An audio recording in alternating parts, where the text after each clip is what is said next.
bees working inside here. If you put your ear to them, it's still a bit cold, so they haven't quite got going yet. But yes. The mics are usually pretty sensitive on these things. You never know.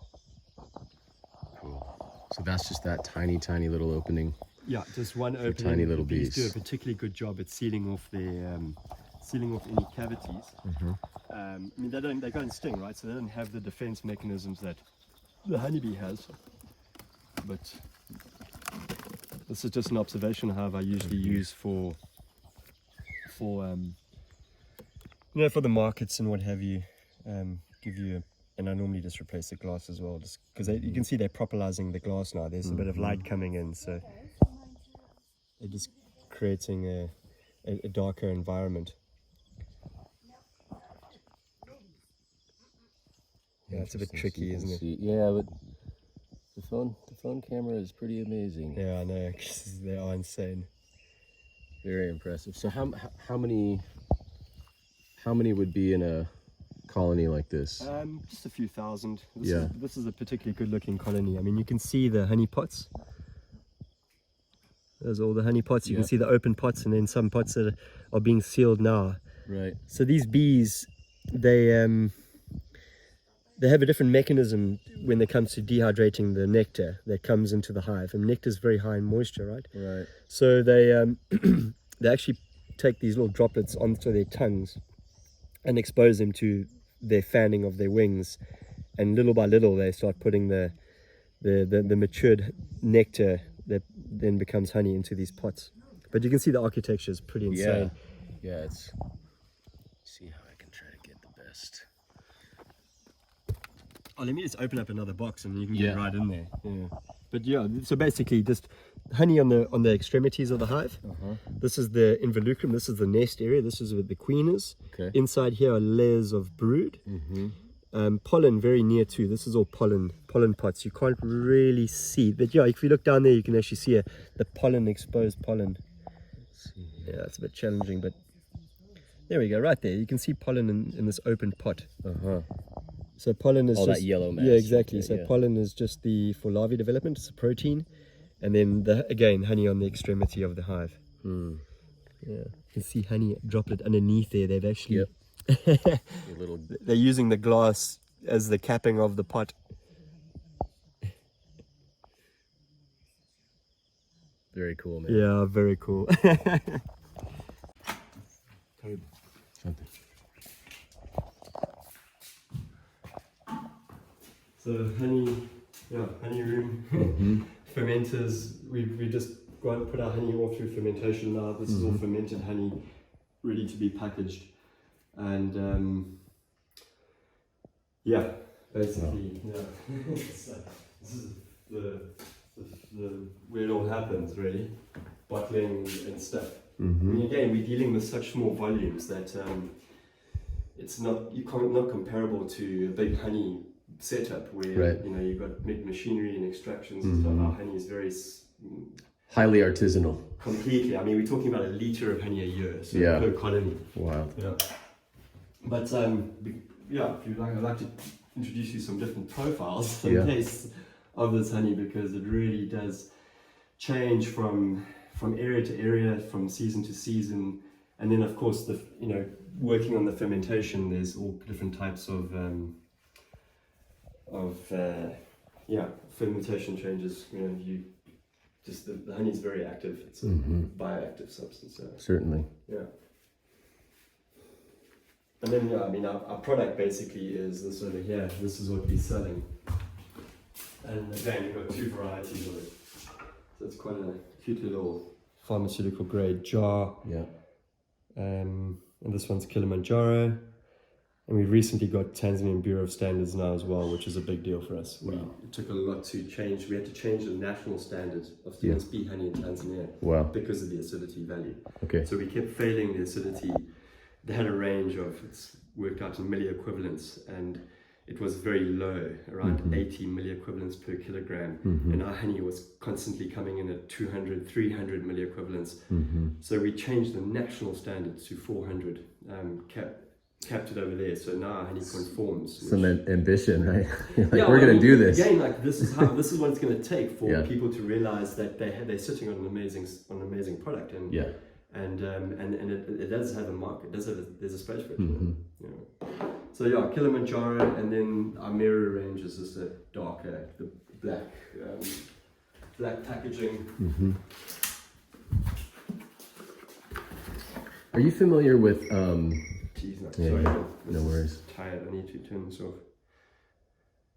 Am I familiar with? It's called iFoam PGS, the Participatory Guarantee System. It's like a peer-to-peer agricultural improvement network. They have an apiculture arm to that, and basically it's about working with groups of farmers, getting them together, sharing techniques, inspecting one another's farms, and holding each other accountable to certain production standards, and just improving them. Yeah. And so anyway, I just thought to mention it because they're very active with horticulture, you know, they had one called in East Africa. They've had a PGS group called Kilimanjaro that was just Kilimanjaro organic. Yeah, it's like an alternative organic, you know, non-chemical, low input, on farm resources, you know, type of production philosophy that the farmers get together, have regular meetings, and inspect one another's production systems. Yeah, so there is a beekeeping arm of that. Okay. Thought I'd let you know. Yeah, cool. Yeah. I really appreciate that. Yeah. That information later. Yeah. So anyway, there's the Meru variety. Yeah. But let me come taste some honey. Oh man, too good. I have some insane honey. This can be done. Right, so I'm going to start with a spoon. So I'm just going to give you what our standard product is about. I mean, what our standard product is in terms of its taste. So this is, once you put your teaspoon in there, just drop it in a bit. You're going to get your dose of honey today. I've overdosed on honey before. Yeah. This is happening on a scale such that I'm going to be like refined. I'm not going to be like rolling me out of here, but man, I've never tasted anything like it. It's just the strength, so you get that acidity though. I mean, as a result of fermentation. Absolutely. I mean, when you smell it as well, there's this acetic acid that's coming off the honey. That's very sharp and right. I mean, and a lot of people think vinegar, you know, but as I said to you, this guy that actually tasted our honey and gave us a whole profile of it. I mean, it's got all this, such a range of flavors. And are there honey tasters in the same way that there are coffee and wine tasters, or is this a developing field of? Actually, it's interesting. It's an interesting question because in Central America, there is this culture of tasting honey, and people do come together with their Stingless bee honey. I mean, we've got to understand in America, the honeybee didn't exist, right? Only Stingless bees until Europeans went over. So their culture is way more advanced in terms of and dealing with the fermentation of the Stingless bee honey. Well, I had the really great opportunity to tour southern Belize with Valrhona chocolate. So all these chocolatiers that are saying, in this new cacao chocolate movement, you know, they're all getting into the terroirs and all this different stuff that I'm so ignorant of. I'm just give me the chocolate, you know. But I've had friends that have started some specialty cacao businesses and stuff like that, and they're taking it very seriously. Yeah, sure. And rightfully so. I mean, absolutely. Why?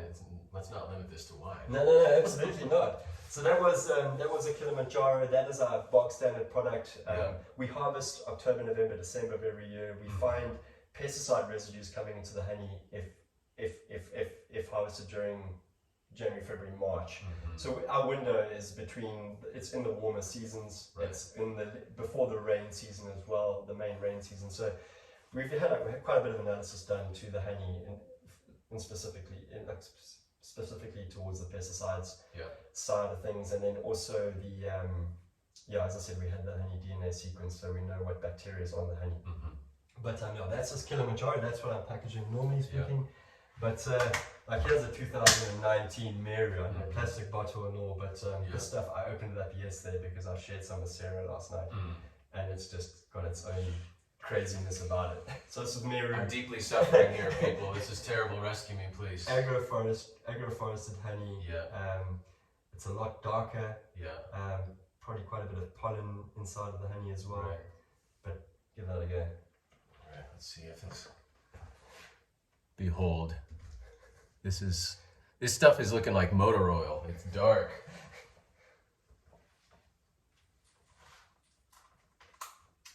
So the previous was like you said, vinegary, but also like florally sweeter. Certainly. Yeah. And this one is just straight like candy sweet. With the buttery. It's got it's like the texture is almost different as well. Yep. But that's 2-year-old honey, that's been sitting in a plastic container for what it's worth. It's still pretty good. Yeah, it's still right. Yeah, no, I mean, this is not how I roll normally, but, and then you get out of season honey. So, this next one is a 2019 as well. Very loose. Mid-year. Again, you can see how liquid this honey is as a result of the amount of moisture within it. But this is a stable product. It's no longer fermenting. This one in particular is like more liqueur-y. There's something you've never tasted. You need a little palate cleanser maybe. Yeah. This is about the most insane honey I have, I think. Yeah. Well, this whole idea of agritourism, culinary tourism. Yeah. I'm not a person of means such that I eat at the fine restaurants, you know what I mean? But I've done lots and lots of different agroforest tours. The one that I keep thinking of is again in Belize, where Mayan guy, and they call them Mayan bees sometimes there. Yes. And walks us around and wasted the drops, but walks us around with the machete. Walks us through the agroforest, and you're just by the end you've tried a dozen things. Yeah, sure. And then raw cacao straight from the pod, pineapples, passion fruit. It's just the guy who knows the forest up, down, inside out. Yeah, sure. But it's such, I mean, and by the end, everyone's just got this ear-to-ear smile. Right. Same with Zanzibar, spice tours and stuff like that. Yeah. Almost a bit lemony. Medicinal. Hey? I mean, when you that almost cough syrupy type bit. It is like cough syrup, but it's the right kind. How's that? Unreal. How many? So I've been collecting honey since 2018 when I first started, exploring Stingless bee honey on Mary in particular. I've got honey that, this one goes back to November 2018. Yeah. Haven't cracked it open yet.